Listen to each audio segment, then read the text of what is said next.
Across 5 Aprils by Irene Hunt. Day 7, Chapter 7. Men from all over the country came to Matt Creighton's aid that spring. From as far away as Newton, Ross Milton and Sam Gardner were able to collect enough for a set of double harness and a wagon. One man brought over a plow, others brought in loads of grain and hay for summer feeding. They cleaned his well, and more than a dozen offered a day's work in the fields whenever they had time to spare it. Immediate neighbors gave Matt their promise of raising a new barn as soon as the pressure of summer work had eased a little, and a dozen men from other communities volunteered their services in the project.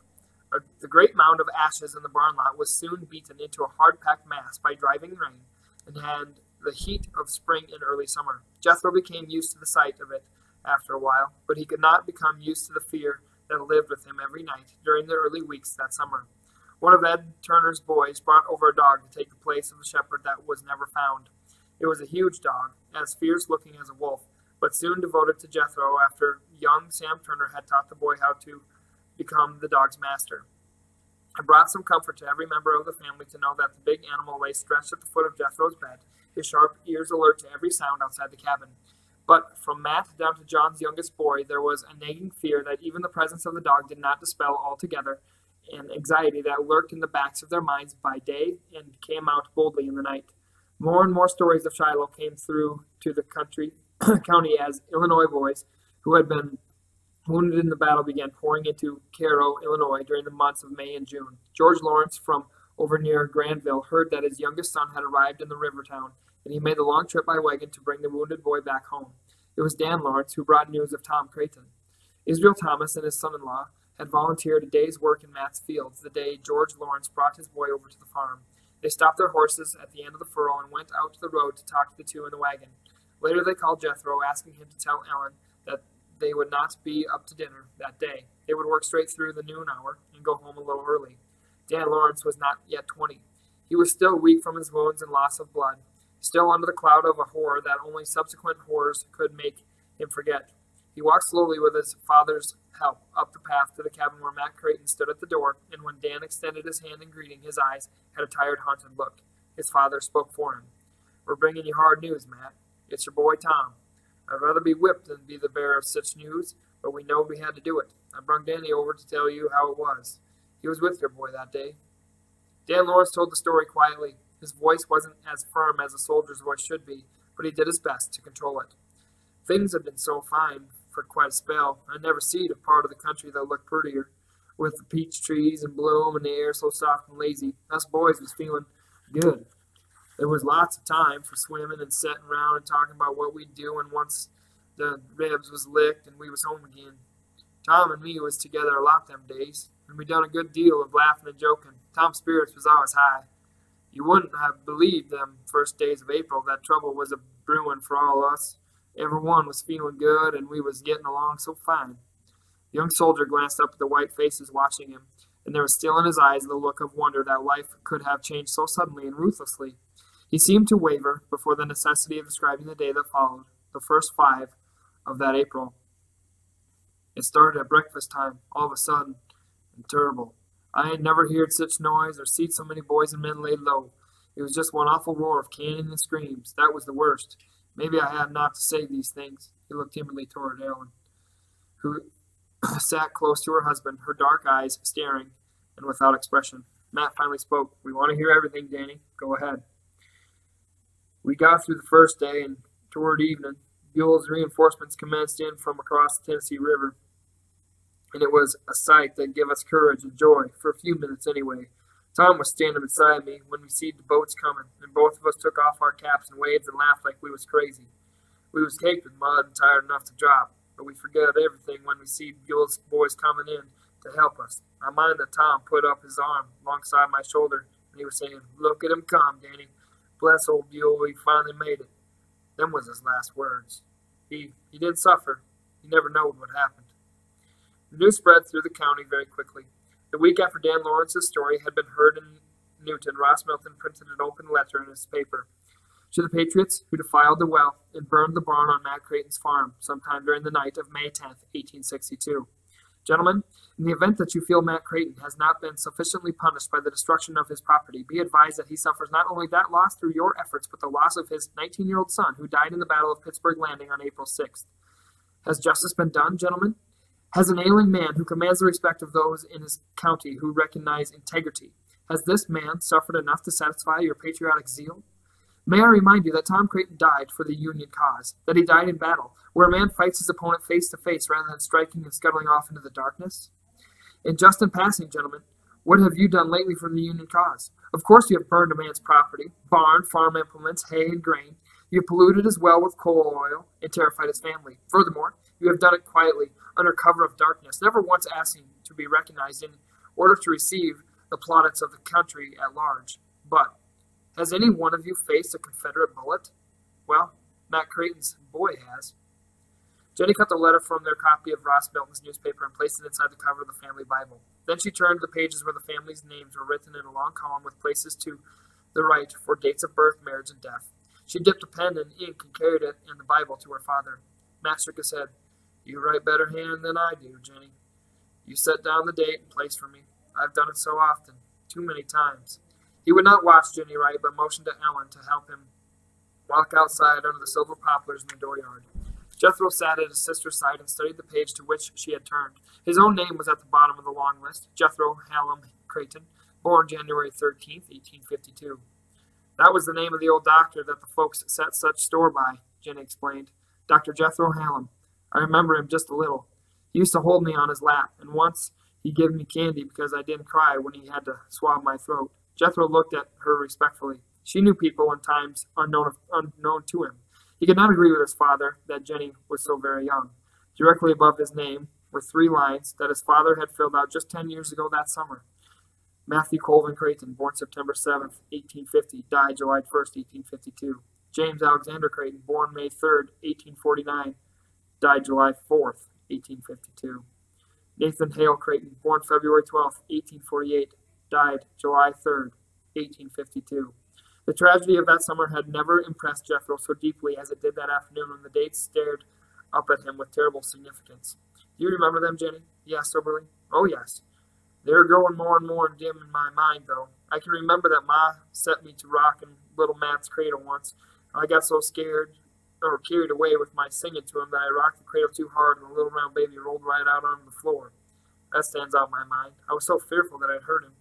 Jenny smiled a little. We was always wanting to hold the youngest one. Lots of times Mary and me and even Nate would fuss over who was to hold you next.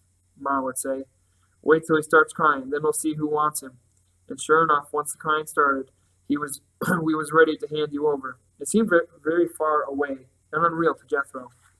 Sometimes I forget that they was older than I am. I always think of them as little boys. I reckon that's the way it'll always seem. They'll never be old.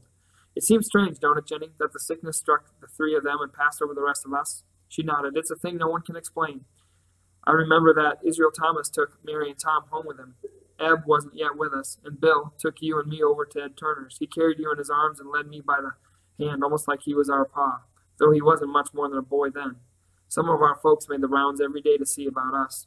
They were so fearful that the disease might strike more of us, but we stayed well. It was a miracle. Her name was next on the list, Jenny Elizabeth Creighton, then the name Mary Ellen Creighton, with the date of her death, January 12, 1859, written far out in the right-hand column. Above was the line Jenny must fill out, Thomas Ward Creighton, born May 10, 1843. She made the notion. Died at Pittsburgh Landing, April 6, 1862, with great care, and she wiped her eyes quickly, lest the ink of the record be smudged. The long list climbed on. In the years 1837 and 1838, John Robert and William Taylor were born, the 2 who had once been closest in affection. Cut from the same bolt, Ellen had said. Above these were 3 other names that belonged to complete strangers as far as Jethro was concerned. The twin girls, Lydia and Lucinda, long since married and moved to Ohio, were born in 1834. The name at the top of the list was Benjamin Hardin Creighton, born in 1832. After his name, Matt had left for California in 1849. I wonder if he ever found any gold, Jethro mused. Jenny shook her head, and he noticed that her face looked very tired. To cheer her, he pointed to the space for a marriage date opposite her name. Some day we'll be riding in this space, married to Shadrach Yale, and then your wedding date. The smiles and blushes that usually came at the mention of Shadrach were missing that day. Jenny's dark eyes were very large and grave. "I'm so scared, Jeff. Seems I hadn't known what war was till Danny Lawrence come bringing us this awful word of Tom." She closed the Bible and crossed her forearms on its faded cover. "I used to dream about the nice home Shad and me would have and how I'd keep it bright and pretty, how I'd wait for an evening to see him coming down the road toward me. Nowadays I don't make any plans. I just don't dare to have any dreams for fear someday a soldier will come home and tell us that he was standing beside Shad, the way Danny was standing beside Tom." She got up abruptly and put the Bible back on the shelf among the books. Shadrach had left. Together she and Jethro walked silently out to the barn lot and got their team ready to go back to the fields. They needed recreation and laughter as they needed food. In other years, the little house had buzzed with the teasing and squabbling and hilarity of a crowd of young people. There had been dances and corn huskings and candy makings throughout the neighborhood. There had been afternoons of horseshoe pitching and evenings of charades. Shadrach had organized a singing school for winter nights, and sometimes there was a spell down at the school followed by a box supper, which was partly a fundraising project and partly an opportunity for romantic developments. Jethro had not participated in these activities, but he had watched the fun from the sidelines, and that had been enough. Some of the laughter and gaiety had overflowed to touch him, and he had felt himself a part of it. Now the cabin had the look of a lonely old man brooding in the summer sunlight. Beyond the chatter of Nancy's little boys, there was no lightness within the cabin or anywhere nearby. In New York, of course, the papers stated that society had never been so gay, that the sale of jewels and fine fabrics and sundry baubles of high fashion had never been so great. People were going to the opera, to balls, to glittering dinners in the great hotels in spite of the casualty lists and the fact that the war showed no signs of ending. In Jasper County, however, laughter was a scarce luxury that summer. But as the weeks of 1862 marched on toward fall, an incident occurred that appealed to the rough humor of the times and to the satisfaction of many who saw justice finally finding a niche for itself. It was an accident, or incident, that brought down a storm of ridicule upon Guy Wortman, was welcomed by those who had shuddered before the picture of mob violence spreading throughout the county as it had downstate. It was as effective in silencing Wortman as a prison term would have been. The incident revolved about Sam Gardner, the pudgy, round-faced proprietor of the general store in Newton. Gardner had minced no words in his anger over what had happened at the Creighton farm that spring, and knowing what to expect from the Wortman-led element in the county, he stayed night after night in his darkened store waiting for an attack and his chance to answer it. He was a marksman of no mean ability. He was, moreover, stubbornly tenacious under his mild manner. Two facts, well enough known around town to make the night prowlers wary for several weeks. The newspaper office was broken into and valuable material destroyed. Leif Edwards' saloon was given similar treatment, but the general store was untouched. Finally, Sam Gardner grew tired of waiting and taunted his foes by taking on a role of smugness and boasting of his immunity to Wortman's vengeance. After a few days, he took pains to let the community at large know that his store was to be closed for a week while he went to St. Louis on business. At Olney, he waved to some acquaintances from Newton as he boarded the train. Then, getting off at the first stop, he was brought back to Newton during the night by an accomplice. In the darkness, he climbed to the loft of his store, where he stayed for 3 days, living on cold provisions from his stock and biding his time. On the third night, the ruffian struck. A back window was pried open, and the vandalism was proceeding in full force when a blast of buckshot sent 3 men leaping into the darkness and caught Guy Wortman, as Gardner had intended to do, directly in the hindquarters.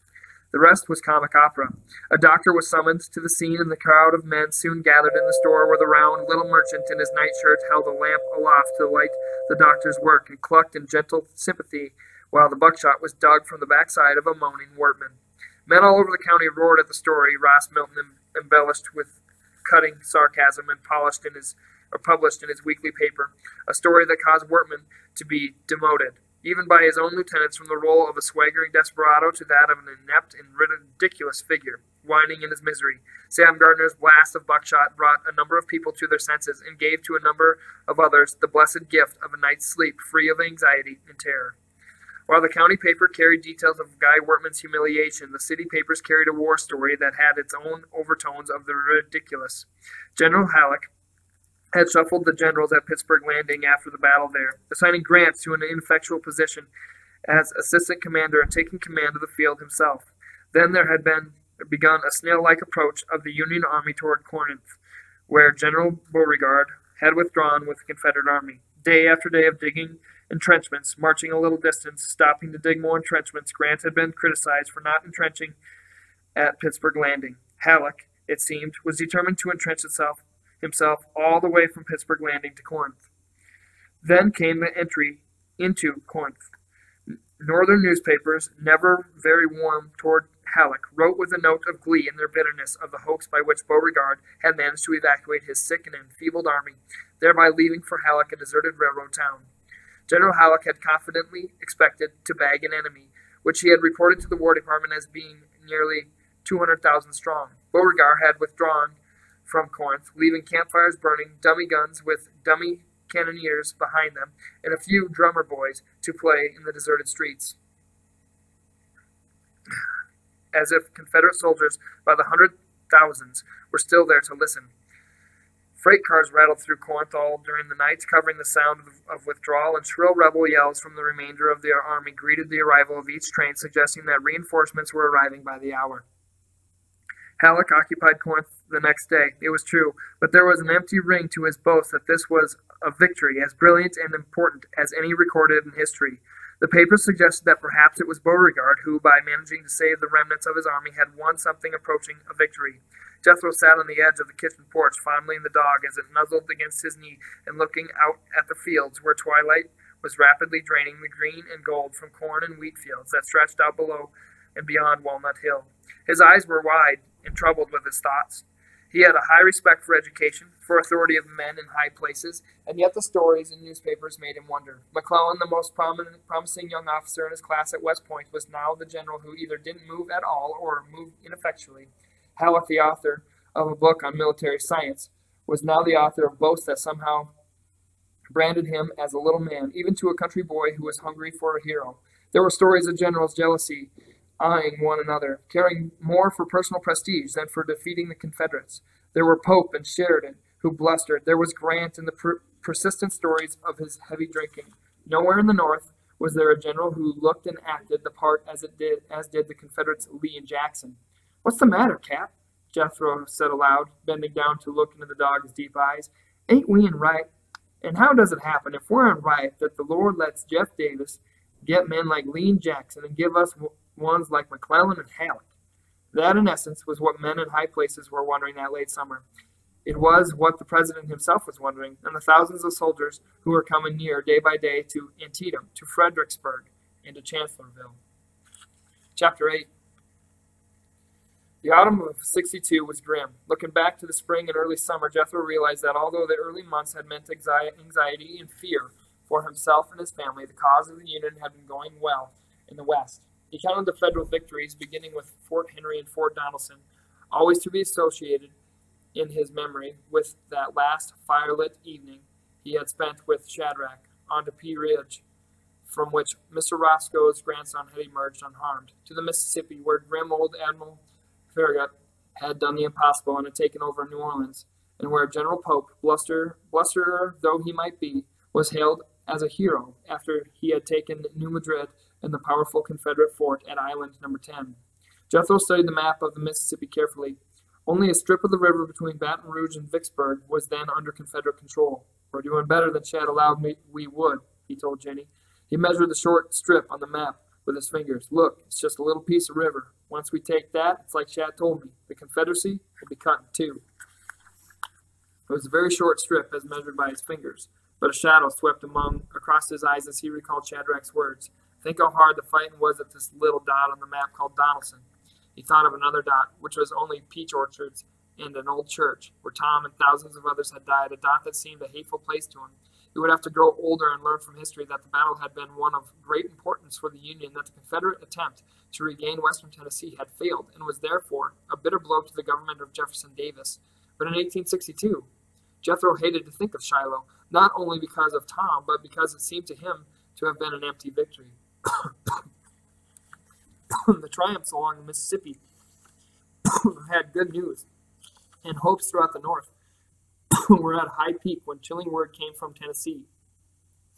There, two Confederate generals, Bragg and Smith, had driven the Federals out of the Cumberland Gap and were moving north to Kentucky, where they would surely reclaim that state if Don Carlos Buell couldn't stop them. Young Tom had helped clinch Kentucky to the side of the Union at Donelson. Now Jethro read with a heavy heart that General Bragg was boasting of his intention to set up a Confederate governor of Kentucky.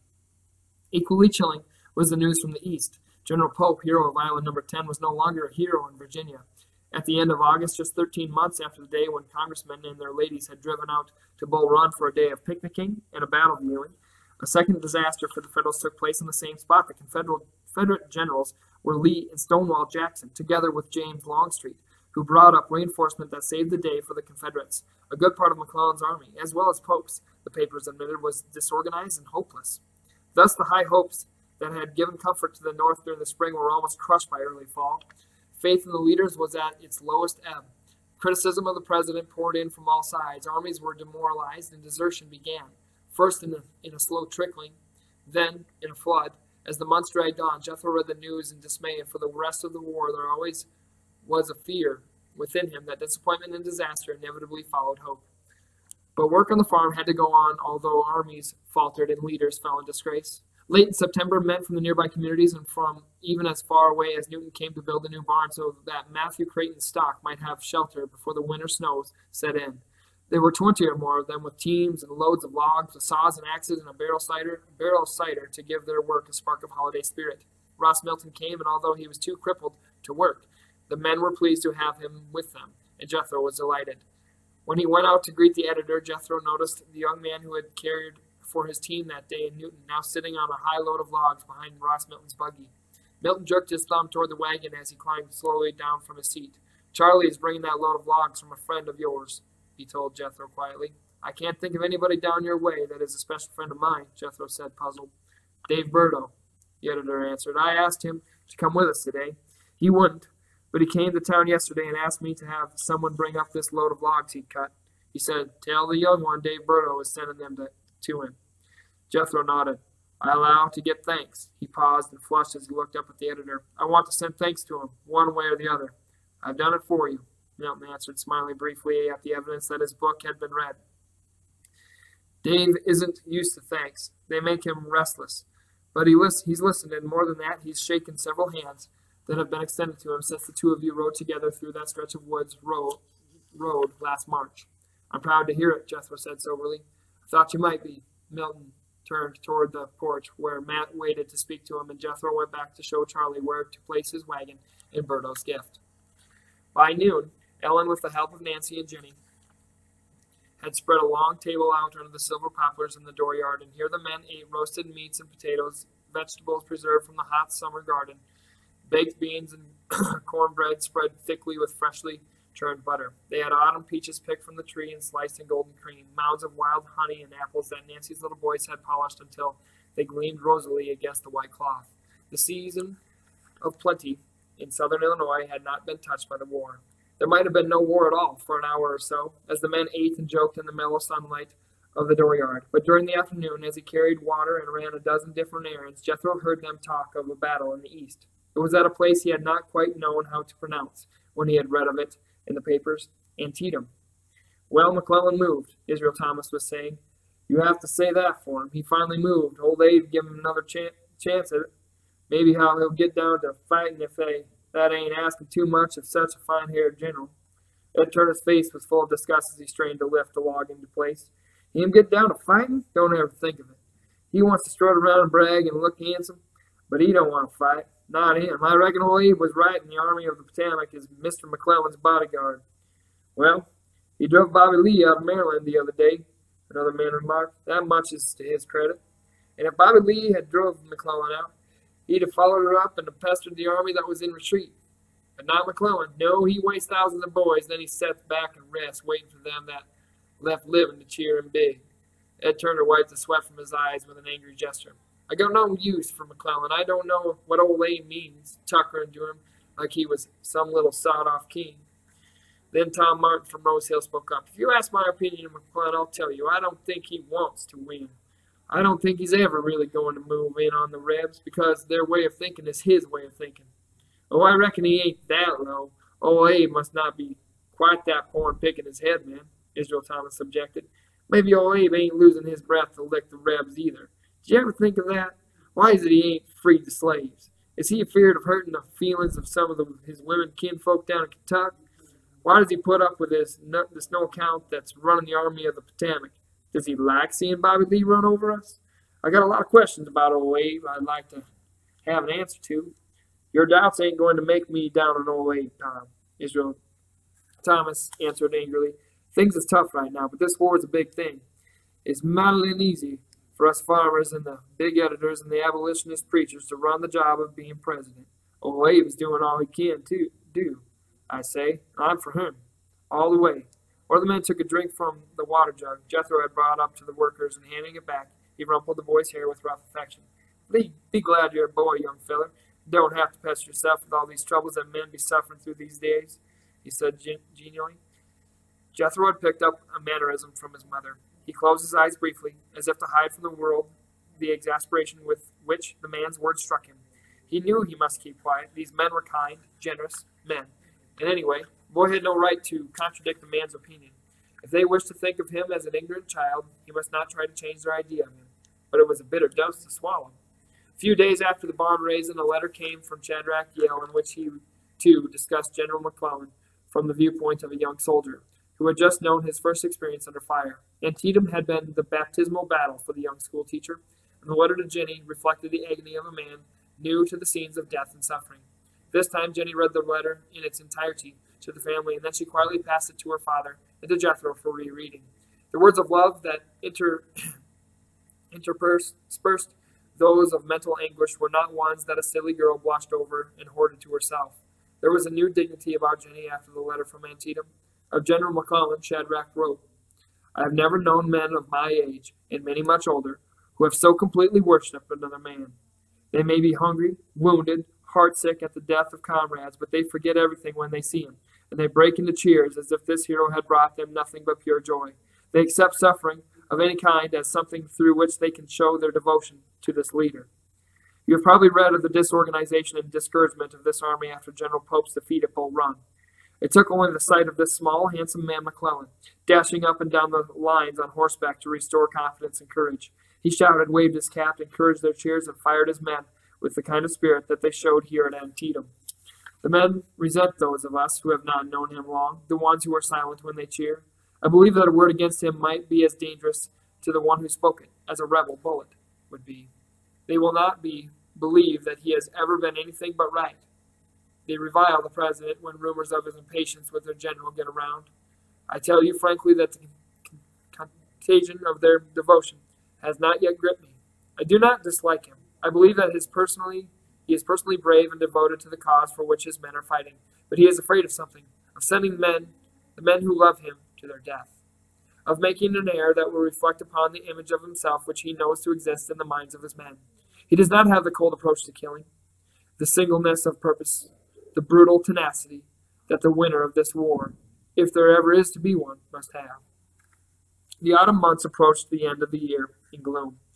Fields of green corn turned yellow, and the leaves, withered during the frosty nights, rattled as if in protest, as Jethro drove his wagon down the rows and piled it high with golden ears. Antietam was over, a name for future history books, a battle at which men in later years, blessed with the advantage of hindsight, would wonder.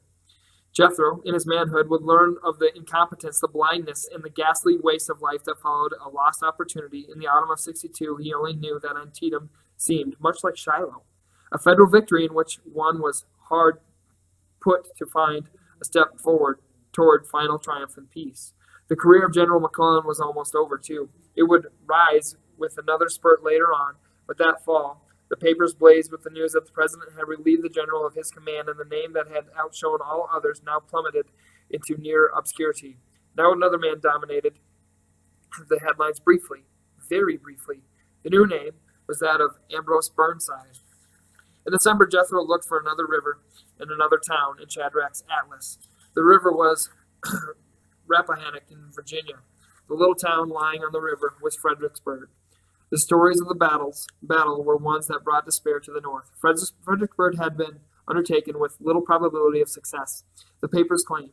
Nothing could have been expected under the shabby plans, if, indeed, they were plans, other than appalling slaughter. But Burnside was a stubborn man, determined perhaps to show action and confidence where McClellan had shown hesitancy and uncertainty. Wave after wave of men were sent up the slopes of a chain of hills from the tops of which the entrenched Confederates mowed the Federals down until the ground was piled high with blue-clad bodies. Rumor was that this general, far back from the line of battle, had insisted that still more divisions be sent up the deadly hills, but that he was finally dissuaded by officers of lower rank and keener perception. Shadrach must have been at Fredericksburg. There could be little doubt of it. The family waited for days, during which Jethro's waking thoughts were filled with foreboding and his dreams with troubled anxiety. Jenny went about her work silently, and although there was work enough to tire the healthiest of young bodies, she took to going for long walks alone through the wintry fields as Bill had once done. There was nothing one could say to comfort her. Finally a letter came, word from Shadrach that he was safe. He wrote, "It is unfortunate that congressmen and their ladies should have been deprived of this spectacle.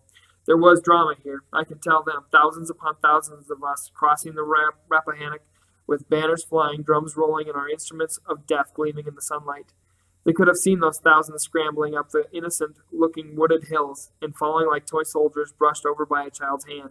Thousands of young men whose dreams and hopes were snuffed out in a second, and who will be remembered only as the simple soldiers who fell in a cruel, futile battle directed by men who can hardly be called less than murderers. I should not like to live with Ambrose Burnside's thoughts, though one wonders if his conscience is not protected by a thick covering of stubborn self-righteousness. Need I say that the men in the Army of the Potomac do not cheer General Burnside? In Tennessee there was a place called Stone's River. John was there, and in the early days of 1863 he wrote to Nancy of what had happened in that battle. He wrote of a commander named Rosecrans, Old Rosie the men called him, who had repulsed Van Dorn, the Van Dorn of Pea Ridge, Jethro thought, when the Confederates attempted to retake Corinth and later replaced Don Carlos Buell, when Buell, too much the McClellan type of general, had been relieved of his command. John wrote of bitter cold and suffering that had finally ended with a victory of sorts when the Confederate General Bragg had left in full retreat, stopped short in his move toward Kentucky. Stone's River was a victory, but there were 13,000 casualties, and John wrote wearily, the suffering and scenes of death was such as to make a man's heart hate war. Fredericksburg and Stone's River, the stories of these two battles, filled the papers during the last days of 1862 and the early ones of 1863. Everyone was discouraged, and it looked as if the war might never be won, as if, indeed, the country had been born in the travail of the Revolution, and had been given direction during the days of 1787, when the Constitution came to life, might now be dissolved into two weak nations. Well, why not? Soldiers were beginning to say, how much can men bear to keep together the nation their great-grandfathers had helped to create? They were losing faith in their leaders and in the cause of union. In the late winter of 1862, the deserters began pouring back into Illinois. Thousands of young men had become disillusioned. This war was no breakfast spell.